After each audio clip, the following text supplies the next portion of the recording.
Aerial scouts of the Ukrainian National Guard's Omega Special Purpose Unit have spotted moving vehicles carrying cargo and military personnel of the Russian army.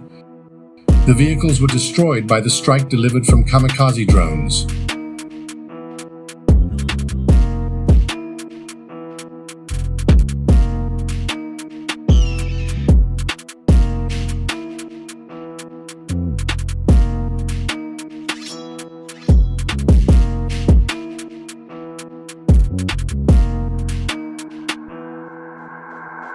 Голосуй.